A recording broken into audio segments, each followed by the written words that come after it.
What is going on, people of the internet? It's Savior Leader coming at you with another video. It's not a gameplay commentary again. Those will reboot soon, either tomorrow morning or tomorrow evening. I don't know which one yet. I work today really late, so once I get out of work, I'm gonna start working on an Infamous Second Son video, and then we're just going to search for other videos to do. But right now, I just wanted to talk to you about a life story. It's going to be the I Am Who I Am challenge.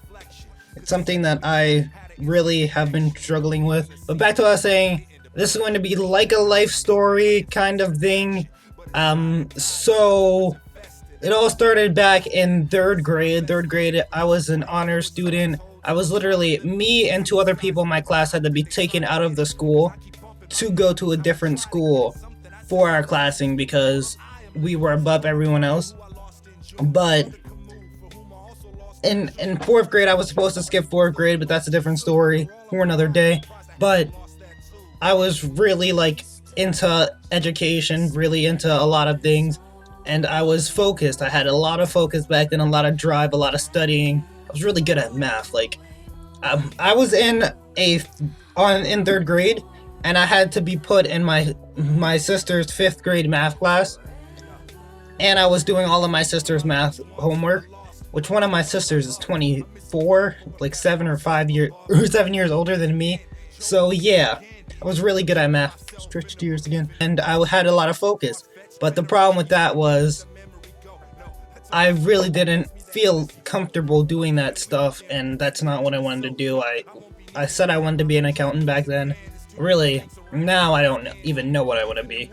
But back to what I was saying, then a really bad thing happened in my life. I was living with my sisters and my mom and my stepdad, and a fire happened in our house. I was the only one awake at the time. My parents were out, and all of my sisters were asleep, and I didn't even notice the fire. I was sitting on my mother's bed, my mother and my father's bed, watching Ninja Turtles. The only thing that I still have, if I can find it really quickly, was I have a blanket and a bunny, like a stuffed bunny well, it's a stuffed bear, but I don't care what it is. I called it a bunny because it doesn't even look like a bunny.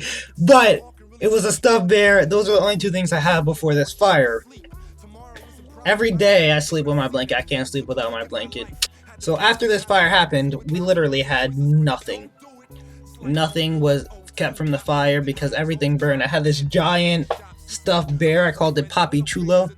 And literally, if I ever felt sad, I would literally just go and sleep on that bear. My parents would catch me sleeping on that bear 12 times a day. But that was literally, it was an experience that I will never forget. After this fire, we were put into hotels because we had nowhere else to stay. Our insurance company put us into 3 hotels. 3 hotels. One of the hotels, I was chasing my sister around the pool, and I fell down and I scraped my entire chest up. Literally, I had scars from up here to my belly button, just covered in scars. That was literally, it was so much pain. And my parents, I remember my mom putting alcohol on it and it burning my entire body, and I was crying this entire time. It hurt. But after that, after we got out the hotels, we moved into this little house. This little house, it was in an alleyway. It was a little house, it was 3 bedrooms. I'm sorry. My saliva went down the wrong hole. But it was a little alleyway, which I did not realize. I was living right by 2 of my best friends later in life. They were 2 of my best friends, and I had never talked to them. I lived literally 2 blocks away from them. Noah and AJ, if you're watching this, I was living by you. You probably never heard this story because I literally refuse to even acknowledge this existence. I was living right by them, and I remember sleeping on cardboard for a good 4 or 5 months. Sleeping on cardboard. All we had in that house was a little TV in the attic, and we had our cats and then our dog. But I was in the attic just watching this TV. I remember that's when I was really into Buffy the Vampire Slayer. Every day I would be watching Buffy the Vampire Slayer. I would never miss an episode, and I can still even on Netflix, I still love watching Buffy the Vampire Slayer because that was literally my shit. Like, I love Buffy the Vampire Slayer to death. That's one of my favorite shows of all time, besides Teen Wolf, Skins. Y'all know the usual things. Yeah, and one day, my cat, I heard a lot of meowing, and I was like, my cat cannot meow that high pitched. So we was looking around, and we kept hearing the meowing coming from inside the floor. I was like, what's going on? Why is there meowing in the floor? So we pulled up one of the floorboards. Apparently, my cat had 4 kittens in the floorboards, and I was like, what is going on? Why in the floorboards? But I guess it was a warm spot. The house was pretty cold. But the cats were in there. There were 4 cats: Salt, Pepper, Minnie, and Cookie. My favorite was Minnie because she was quiet as like I was a loner back then. She was quiet, she was mad, like chill. But we had no money, so my parents decided that they were going to sell the cats. So this couple came in to choose a cat that they wanted to buy, and their Salt and Pepper looked alike, and Minnie and Cookie looked alike. That's why their names, well, Minnie and Cookie don't really sound similar, but they were like 2 pairs. One were gray, the Salt and Pepper were black, and Minnie and Cookie were gray. So one day the couple came in and they were like, oh, they want to choose Minnie to take, and I was like, Like, I was really about to cry. But my older sister, she also loved that cat, so right when they took the cat, she switched Minnie and Cookie, so they ended up taking Cookie.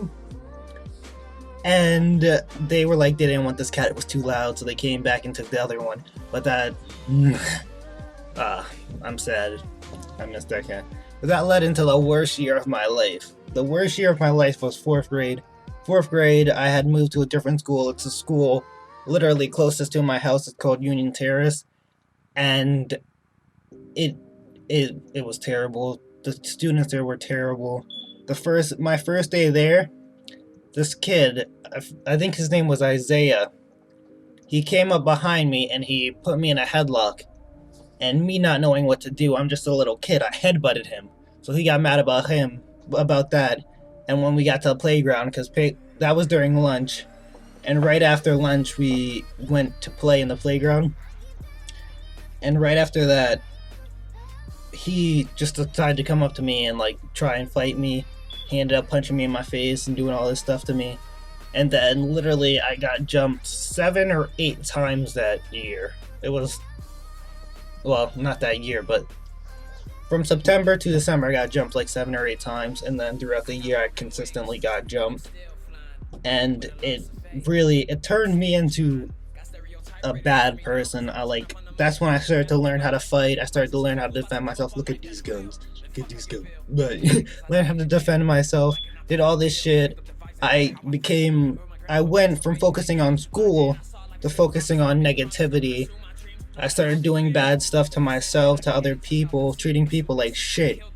And I couldn't change myself.